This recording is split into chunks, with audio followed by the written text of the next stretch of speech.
Hello, everyone, and welcome to Being Naked. My name is Venus Castleberg, your host.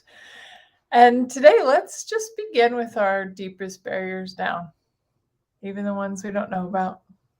Destroy and uncreate them, push them down. Don't worry, you created them, so if you really want to pick them back up again, you can. But just try for the next 10 seconds, couple minutes. Take your deepest barriers down and see what might be possible or available with those deepest barriers down.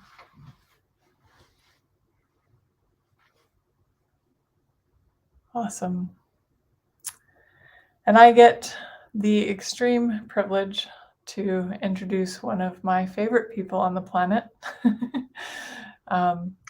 She is super kind and one of my greatest friends, and I love her kindness, but also her potency and the powerhouse that she is. She's an Access Consciousness facilitator, an X-Men facilitator, a conscious parent, conscious kids facilitator, many more things, empowerment coach, you name it. So I'd really like to just welcome Marnie Richmond. Welcome, Thank you, Venus. Thank you. Thank you for all of that. I do adore you. So it's mutual. Let's talk about relationships. Everybody's favorite subject. Right? I'd love for you to share. Let's start first of all. What was attraction for you? Let's go back 20 years. You're not that old. 15. Let's go back 15. I am that old. You're kind, but yes, I am. We could go back, 30 years. Yeah. Actually, when I saw the title of the podcast about attraction, I was looking at that, and it was very much based on judgment and a checklist. So, from blue eyes, that was a must have. And, then the career thing, or the just all of the superficial, what you were supposed to look for in a partner, all based on judgment. And just really based on judgment, not based on any kind of question, just total conclusion. And I would say even a step farther than that, getting married in the first place, I didn't do that from a question. That's what you did. I was, graduated college. That's what comes next. So again, all about ticking a box of how it was supposed to look, and the perfect partner, the perfect relationship, which didn't work out in that way. Yeah. Mine was green eyes, so funny. Okay, right. Right, yeah, but yep. So what would you say is attraction for you now? Like, what do you think is attractive to you?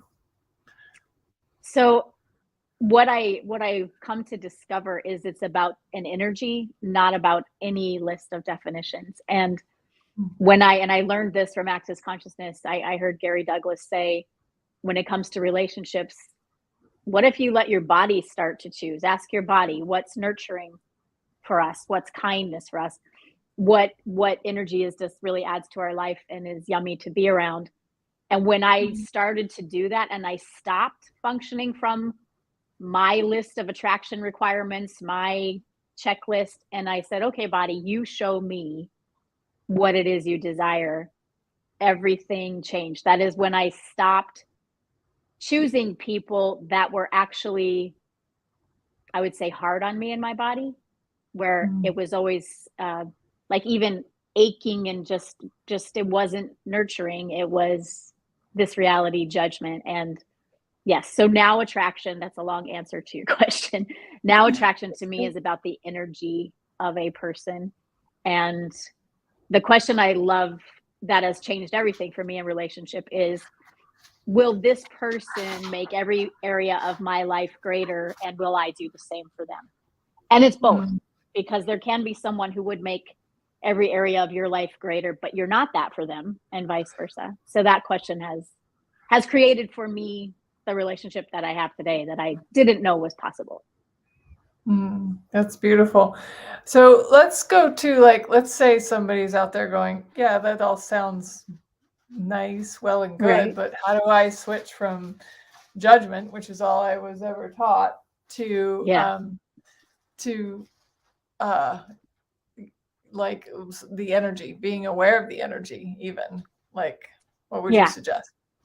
What I would suggest is take a look at those things that you desire in another. And of course, you can't change your eye color, or maybe you can. but but take a look at the attributes that you look for in another person and in a partnership. And everywhere you're looking for someone else to be that for you, start with being it for yourself. What kindness can I be for me? What nurture can I be for me? Oh, I like adventure is fun for me. How can I create adventures? So when you go from looking for someone else to fulfill something, and you discover that you really are the source for anything you desire in your life, and any energy that you require, desire, you can invite it in. You can pull it from the universe, you can pull it from all kinds of places. And when you begin to source your own well-being, your own self, your own life, then you're no longer functioning from the need of anything. So it's not that you stop trying to judge, you just no longer are looking to fill something. So the judgment goes away because you know you're okay. You know you're more than okay. You know you're more than enough. And when you're in that space, it becomes so much more clear. Oh, that's an energy that adds to my life. Oh, actually, no, that one doesn't.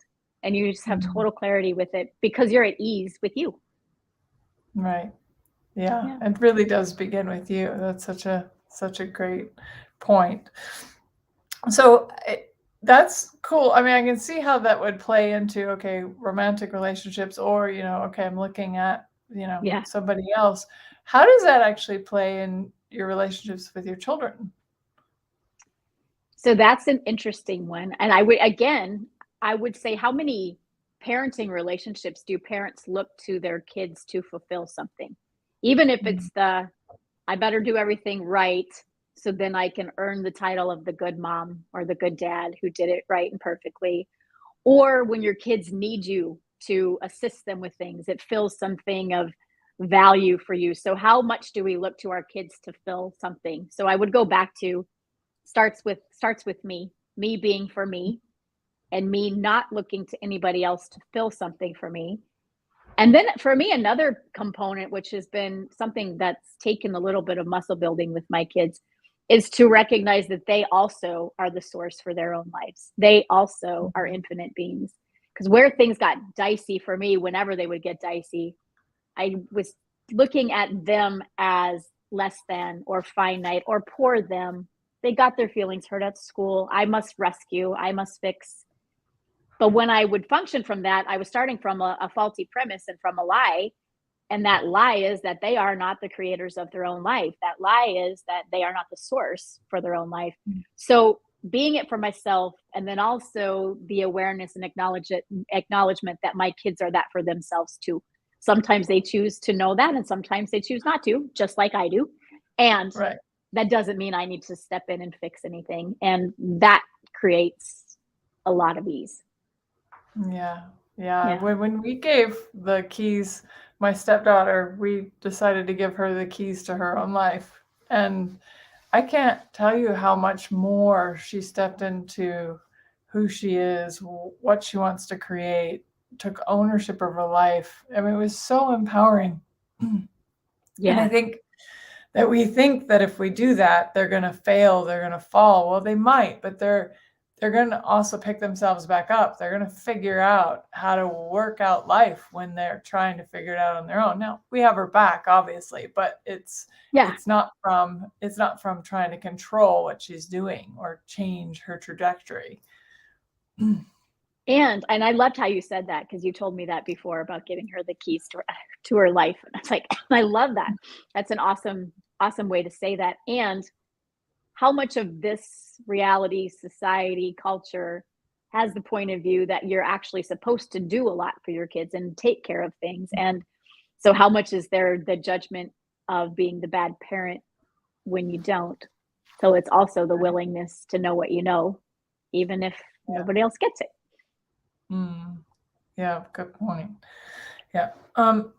So I know there's people out there, going, well, I want to find the relationship, that I've always wanted. And I know you said it starts with them.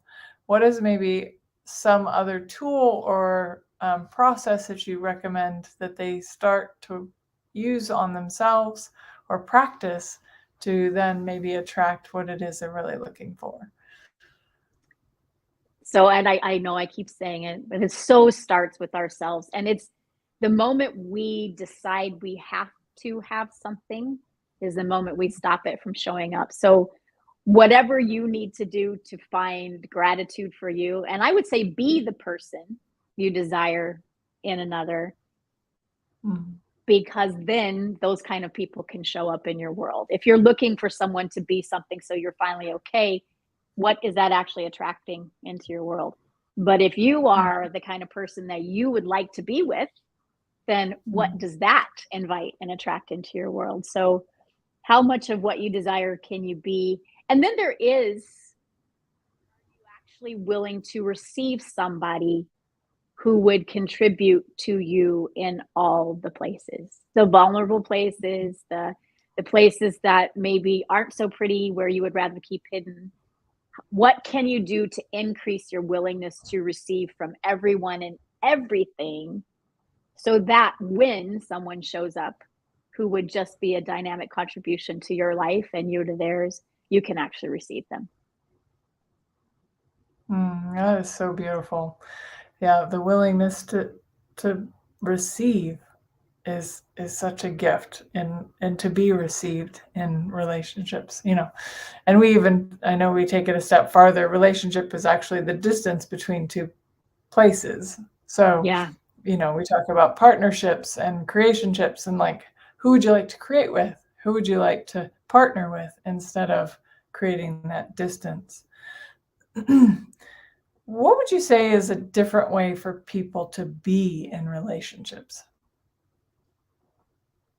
A different way to be in relationships is to have zero expectations, zero, absolutely zero expectations of the other person. To have allowance for everything they choose, and for you too, allowance for everything you choose, but to have gratitude for everything they're choosing. And if what they're choosing at some point doesn't work for you, the willingness for you to go choose what's going to work for you. But losing the expectations and never trying to make somebody be what you've decided they must be, allowing them to be exactly as they're choosing to be, would change absolutely every single relationship you have in your life. Yeah, absolutely. Yeah. Because it is that absence of judgment. It's It is like the absence just, of judgment. Yes. yeah, Yeah. not And in the absence of judgment is gratitude, because they don't go together. And when you can have total gratitude for somebody, how much more does that give them the space to be present with you? How much more does it give you the space to enjoy everything that they are? It's just, we wake up every morning and we have the ability to enjoy the hell out of the people in our worlds, or we can make the choice to judge and have expectations and projections and create separation and create funk. And it's really our choice. It's like tug of war. If one person drops the rope, there's no fight anymore. So maybe there's actually a possibility of relationships without fight, because nobody has to be right. Wait. What? Because nobody has to be right. Yeah, that one. Wow, that's so great. Thank you, Marnie. That was really, really just a great, simple. I know it's not. People are saying it's probably not simple, but it is a simple way of going. Okay, I have a choice here. I can judge, or I can be grateful. And if Yes. you just always find gratitude, the judgment cannot exist. So we highly recommend that gratitude piece. Cool. So if you could have everyone take away one thing today, what would it be? would that be? I would say to know that you are enough. That you are enough. And how do you get there? It's if you spend a lot of time believing that you're not, it may not just be presto, you wake up and you know it, but to remind yourself, start a gratitude journal for you. So what are you grateful for about you? And every day, what else can I acknowledge about me today? And what else can I recognize as the brilliance and the greatness of me? And it sounds counterintuitive, because if you're looking at relationship and you'd love a relationship in your life, well, then shouldn't I be out there working on how to have the relationship or how to fix the one I'm in? Actually, when you know you're enough and you are the source for your life, everything flows from there. There's no lack. Therefore, there's no need to take or judge or expect, because you're complete, you're fulfilled, you're whole. And then everything can just be a bonus in your life that you get to receive and enjoy more. So you are enough. So I would, wonderful. yes. You are enough. I love it. And Patricia says, thank you. Wonderful. This answers a question I just posed to the universe yesterday afternoon. So Yay. Yay. And exactly, thank you for posting that, Patricia. You make me cry. But that's exactly how it works. When we ask it and we're willing to receive it, then it just keeps going, and there's always more, and there's always more, and there's always more, always more. There is always more. Yeah. Well, and something that I know about you is you offer some different classes, but one of the classes you offer is X-Men, and X-Men to me has always been about like really tapping into the magic that you are, to the brilliance that you are. And if you really see your own brilliance and you have that gratitude for yourself, partnerships, relationships, creationships, they all come to you with greater ease because you really do love and appreciate yourself, right? Yes. And I know you actually have one of those coming up here soon. So would you like to tell people when it is? Yeah. It's technically a 2-day class when it's live, but we're doing it all online. So we're doing it over 4 days, and it begins on May the 10th and goes through the 13th. And it's 3 hours a day for those 4 days.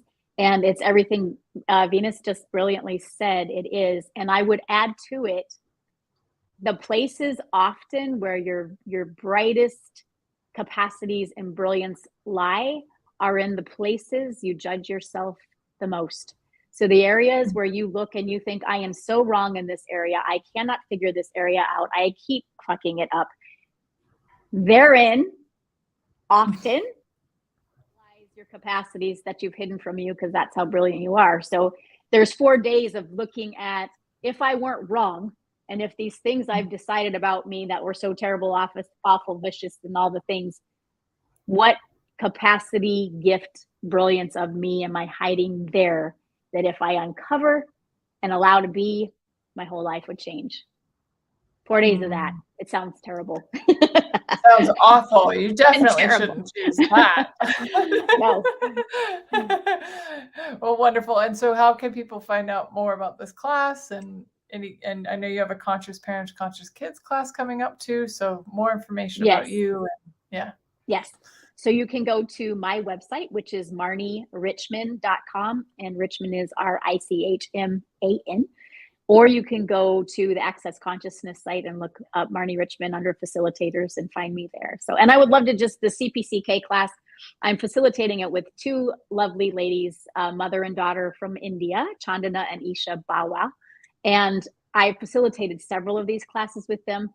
And the dynamic of parent-child in the facilitator's role really adds a whole lot of coolness. It adds a whole other layer of things to the class. So that one's on there too.